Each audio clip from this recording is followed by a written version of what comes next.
चुनाव आयोग लगातार सवालों के घेरे में है। विपक्ष लगातार आरोप लगा रहा है कि चुनाव आयोग भाजपा के हाथों की कठपुतली बन गया है और वोटर लिस्टों से लेकर पूरी चुनावी प्रक्रिया में बीजेपी के पक्ष में धांधली कर रहा है। पश्चिम बंगाल की सीएम ममता बनर्जी की धरने की धमकी के बाद चुनाव आयोग अब बैकफुट पर आया है और अब चुनाव आयोग ने चिट्ठी लिखकर सभी राजनीतिक पार्टियों से चुनाव प्रक्रिया को मजबूत और पारदर्शी बनाने के लिए सुझाव मांगे हैं। तो क्या लिखा है चुनाव आयोग ने इस चिट्ठी में और क्यों इस चिट्ठी पर उठ रहे हैं सवाल, आइए जानते हैं इस रिपोर्ट में। चुनाव आयोग लगातार सवालों के घेरे में है। चाहे लोकसभा का चुनाव हो या विधानसभा का कोई चुनाव, हर चुनाव में विपक्ष ने चुनाव आयोग पर धांधली के कई आरोप लगाए। इसी को लेकर अब चुनाव आयोग ने देश की सभी पार्टियों को एक अहम पत्र लिखकर चुनावी प्रक्रिया को सशक्त और पारदर्शी बनाने के लिए सुझाव मांगे हैं। चुनाव आयोग ने सभी राष्ट्रीय और राज्य स्तरीय पार्टियों से 30 अप्रैल 2025 तक ERO, DEO या CEO के स्तर पर किसी भी अनसुलझे मुद्दे के लिए सुझाव मांगे हैं।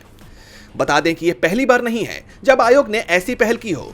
पिछले हफ्ते ही ECI सम्मेलन के दौरान मुख्य चुनाव आयुक्त ज्ञानेश कुमार ने सभी राज्यों और केंद्र शासित प्रदेशों के CEO, DEO और EROs को राजनीतिक दलों के साथ नियमित बातचीत कराने और ऐसी बैठक कराने की बात कही थी।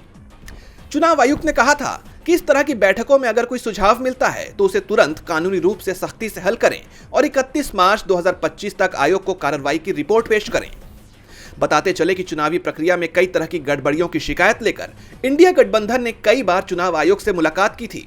हाल ही में 11 मार्च को भी TMC और बीजू जनता दल सहित तमाम दलों के डेलीगेशन ने चुनाव आयोग से इसी सिलसिले में मुलाकात की थी, जिसके बाद देर रात चुनाव आयोग ने ये चिट्ठी जारी की। विपक्षी दलों का कहना है कि ये महज एक दिखावा है, क्योंकि चुनाव आयोग की निष्पक्षता पहले ही संदेह के घेरे में है। कांग्रेस, TMC, शिवसेना UBT, बीजू जनता दल समेत अन्य विपक्षी दलों ने चुनाव आयोग की चिट्ठी पर सवाल उठा दिए हैं।